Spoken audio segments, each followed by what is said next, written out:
bit, Betty. Yeah. Well, I see you went with the bookcase, so good job for you. Yeah. So my boring old home office, you know. But I've got all my Star Trek stuff at home, but since I was already gonna be out here at McNary, I thought, well, we'll just, and then I found out about the book sale. So after you guys give your updates, I'll finish up out in front by the book sale. Okay. Comes our security person. All right, so we will kick this off this morning, August 22nd, 2020. I'm Dave Dalley with Keizer TV. We're bringing you our August edition of Coffee with Cathy, our Keizer mayor. And Cathy, take it away. All right, good morning, everyone. Welcome to this beautiful weekend, mid-August. We had that really weird phenomenon called rain the last couple of nights. It was fabulous.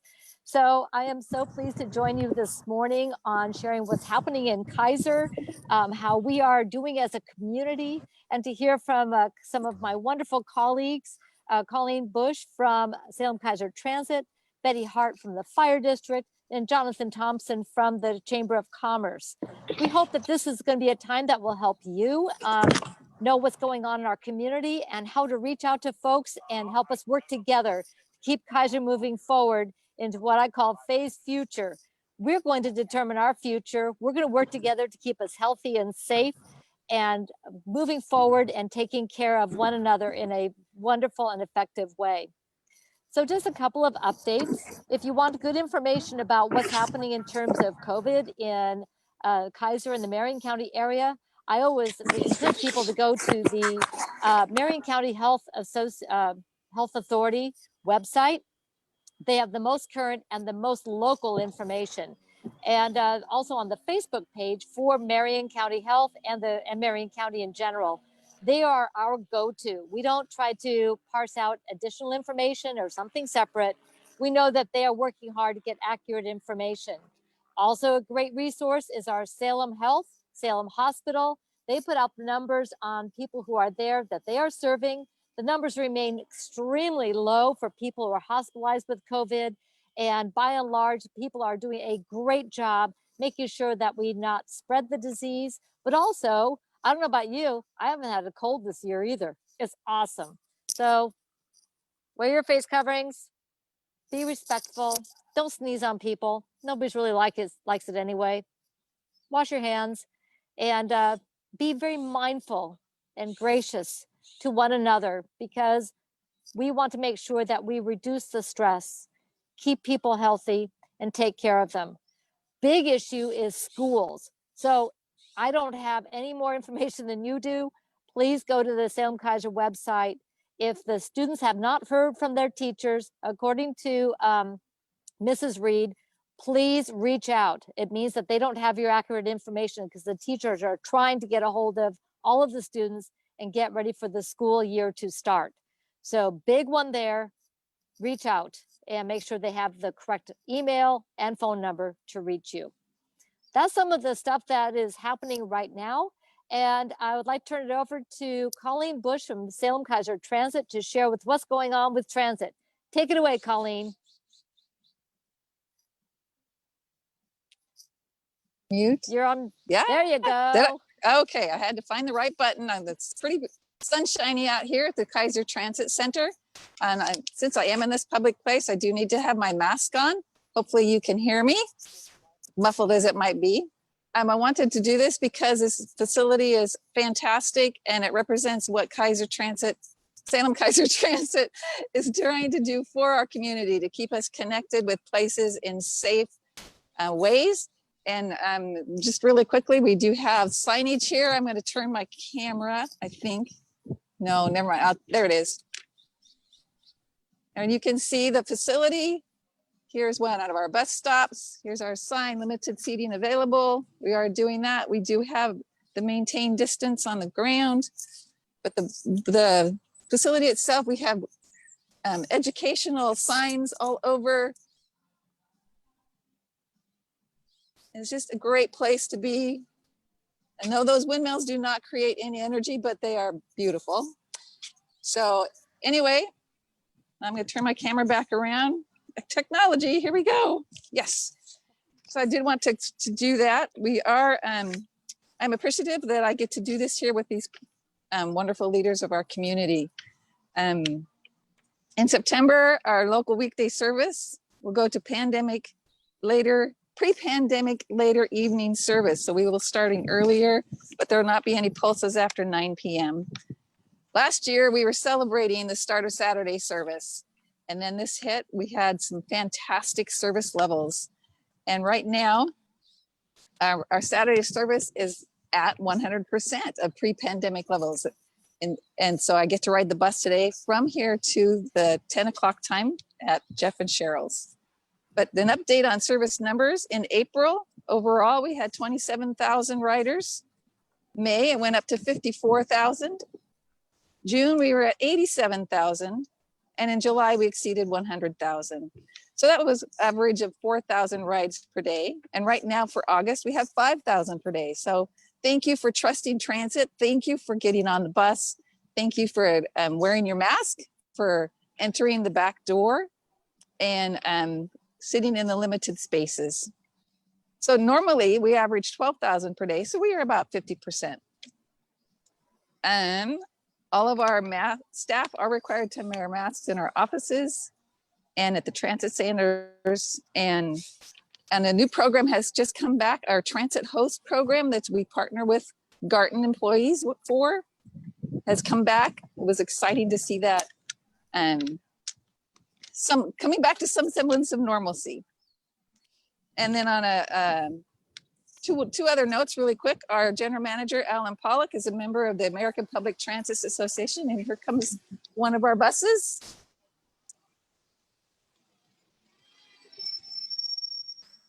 He is on the Mobility and Restoration Committee at the federal level. And then our board meeting will be next Thursday evening, 5 o'clock. We'll have an executive session, followed by a work session and a regular board meeting. And all of the agendas and how to participate with those virtually. We are not meeting in person yet. We're working on that. You can find that at chariots.org, Board of Directors, or the public meeting tab. Thanks. Thank you so much, Colleen. Excellent work. And we're so excited that transit remains a healthy and safe option for transportation for people who need to use transit in our community so they can keep connected with their work, school, and activities that they need to participate in. Thank you so much. We'll look forward to seeing you here at Jeff and Cheryl's at the turn at McNary shortly. Now I'd like to turn it over to our good friend, Betty Hart, with the Keizer Fire District.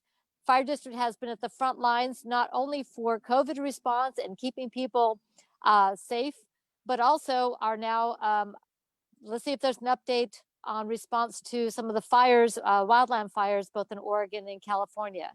Betty. Yes, switch over Cathy, to you. thank you. Good to see you too. I look forward to being at Jeff and Cheryl's on the turn in a little while.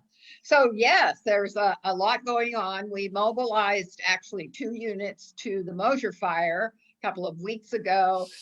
They have returned, and I understand that fire's in the mop-up stage. So anyway, then we now have mobilized another 2 units to California. I don't know yet which fire they're going to be on. So David, I see the mayor still on the main screen. Is that correct? It should be Betty on the main screen. David, can you get Betty on there? I can hear you. Well, when she's talking, I can see her. Yeah. Okay. Okay. Well, in any case, all right. So we don't know how long that those 2 units are going to be in California, and if you've been following the news at all, you know that it is. So, David, can you not put me on the speaker screen? You are on the speaker screen. I think you control what you see, but out to the public is the speaker screen. Oh, okay. So Thank you. you're full screen right now. All right, thank you very much. I appreciate that. All right, so we don't know how long those units are going to be in California, or I certainly don't know at this point where they ended up.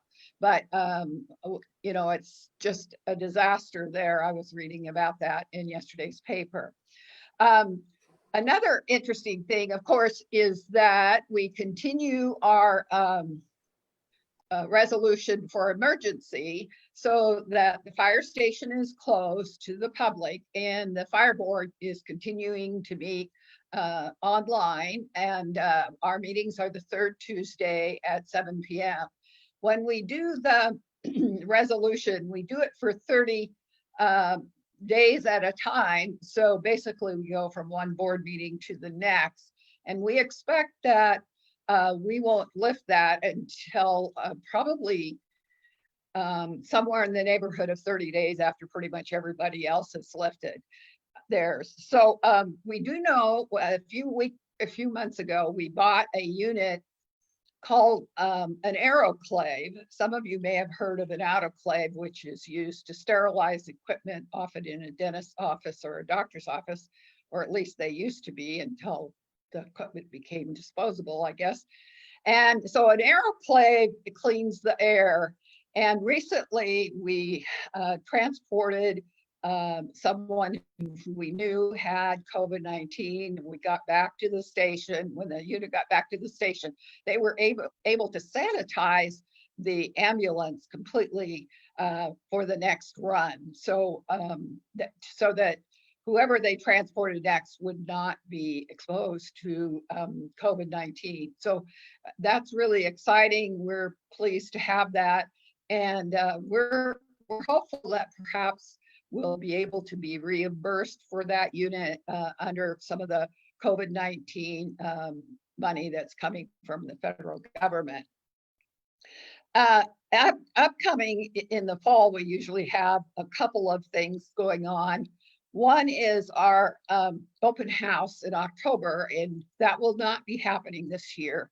It's such a fun event and targeted at kids, in particular families, but the space is too small and it's, you know, too exciting a time, and so we're not going to do that. On September 11th, we have always had a September 11th event, and this year we won't be having one in person because, again, the logistics are a little crazy, although that does take place outside. So the staff of the fire district is looking at how they might be able to create a virtual event of some kind so that we can continue that. We're probably one of the very few fire districts in the state, if not in the country, that has continuously done a memorial event for September 11th. And so look for that. There'll be some information on our website. Well, I think that's all I have for now. So back to you, Kathy. All right, thank you so much. And I'm very happy to hear that we are going to continue our remembrance for September 11th, and look forward to being a part of that in any way that I can support that. I think it's important that we retain and continue to remember and do the things that are important in our community. And I think this is one of the big ones. So thank you so much for that. And thank you for that update. I'm glad our firefighters and first responders are keeping safe. Jonathan, you have been a tireless worker on behalf of our business community and our community at large, along with Danielle Bethel, the executive director of our Chamber of Commerce. We've had numerous calls every single week up until recently for economic recovery. Let us know where we're at. Jonathan, I'm going to turn it over to you. Thank you, Madam Mayor, and yes, thank you for the shout out. Where our team at the Chamber, Danielle and Corey, are phenomenal at what they do, and we appreciate their work very much. So thank you for that. Things are on the business front, small business front. I mean, they're improving, but it's still really tough. As if you picked up a copy of the Keizer Times yesterday, you saw in big bold headlines that we did decide to pull the plug on our Keizer Fest. We called it Keizer Fest 2.0. It was going to be at Keizer Rapids Park.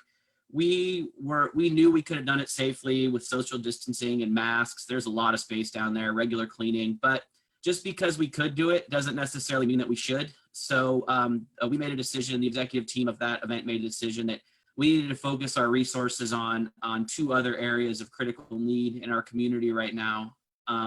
One of those being the small businesses in our area that are still struggling.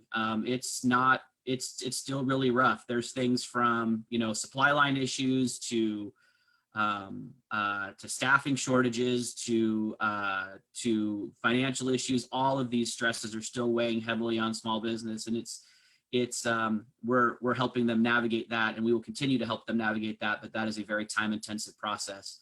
And the other thing that we really want to focus our attention on is the Giving Basket program. This is the program that provides food and presents to children just before Christmas. Last year, we served over 400 children, and this year we expect the need to be much, much higher as we battle through this pandemic. So it's going to be an all hands on deck effort. We started that process already. If you look at our Facebook page, there's several businesses that have stepped up to support and sponsor local schools. We try to get a sponsor for each of the schools. We've just about got that wrapped up, but you can check out that on our Facebook page. But basically how this program works is teachers and counselors submit to us names and wish lists of families and children, and then we work through donations and through small businesses that support it to fill those needs. And then in one day in December, we deliver those gift boxes to all the families. So if you're interested in helping with that project, this is going to have to be the biggest one we've ever done. And we need your help with donations for gifts. We're going to need your help in December when it comes to delivering the boxes. So we really want this to be a full community effort. So if you are interested in helping in any way, if you just want to help us spread the word, we'll take that as well. So we're really putting our shoulders into the gift basket program this year because the need is going to be so great. But other than that, I mean, we're just, like I said, we're just continuing to work with the county commissioners and the governor's office to make sure that the voice for small business is at the table when some of these important decisions are made, because we realize that decisions have to be made on a public health level, but we also want to make sure that those decision makers, both at the state and county levels, understand how those decisions affect small businesses and the families that depend on those small businesses for their income. So we are grateful for the support that the Keizer Chamber has given to, or that we are grateful for the support that the community has given to small businesses, to the Chamber. We appreciate it, and we can't thank you enough. So thank you very much. All right, thank you.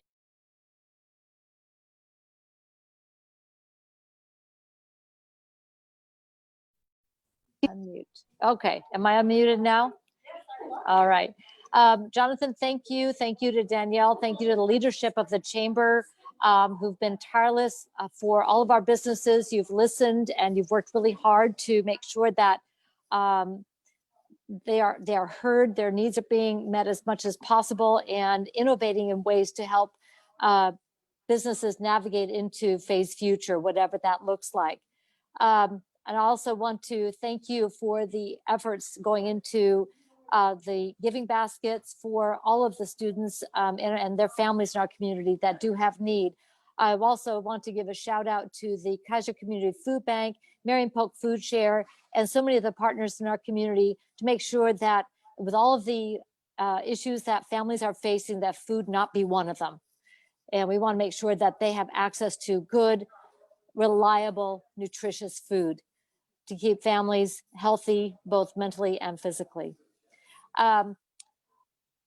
So thank you. I really appreciate your work, and going to continue to be a very strong voice for our businesses. I also want to give a shout out to you, Jonathan, and the Chamber for being very active in pursuing and reaching out and embracing all businesses in our community and making sure that we are reaching those businesses that are owned by Latino and Black and Pacific Islander business owners, because sometimes there have been disparities that have left them with less resources than maybe some of the other businesses in the community. And you have been proactive in making sure that resources are available to all the businesses in our community, and especially being mindful of the businesses that may not have as many resources to start with. So thank you for that. That's very important because we want all businesses to succeed in Keizer. Thank you, Madam Mayor. If I might add, right now, we're not, I mean, typically we serve the members of our organization, but during this time we've been serving any business that needs it. And if you check out our Keizer's Hungry Facebook page, you'll see a bunch of businesses that we're helping spread the word, a bunch of restaurants, and you don't necessarily need to be a member of the chamber to have that support. So if there's something we can do, call us. We'll worry about the details later. All right, thank you. And we want all of our businesses to support the chamber to make sure that you are a voice that will still be there for them, both now and the years to come. So we will be at, I'll be doing my live in-person Coffee with Cathy here starting at 10 o'clock, 10 to noon on the patio at Jeff and Cheryl's on the turn, which is at McNary. We will be using face coverings and other social distancing to comply with the requirements. We want to be a good neighbor and a good participant with all of our businesses. But I want to show you a great event that's also happening out here, because one of the things is that people need good reading material. So the Keizer Community Library is having their book sale. So I just want to finish with this, where people are coming here. They are lined up out the door, waiting to come in to get good books to read. All of the money raised here is going to support the Keizer Community Library, which is an all-volunteer association housed at the Keizer Cultural Center. So we have people waiting to greet you, to come get books and be ready for the fall reading season. Paula, how late are you open today? So this will be open till 4. And if you want to take potluck, they have these books here called Blind. Takes books out for a blind date. Yep.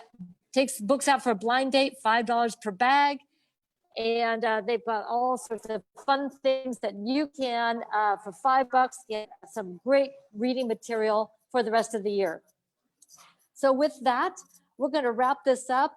We hope that you and your families are doing well. We are here to serve you here in Keizer. We want to make sure that we are available to help navigate this time forward, because as a community, Keizer is strong. Keizer can succeed, and we will continue to meet every challenge that comes at us because we are Keizer. David, thank you so much for helping us do Facebook Live today. I believe that's going to wrap us up for today. And we look forward to doing this again next month. Please watch my Facebook page for the next Coffee with Cathy. Back to you, David. All righty. Well, thank you very much.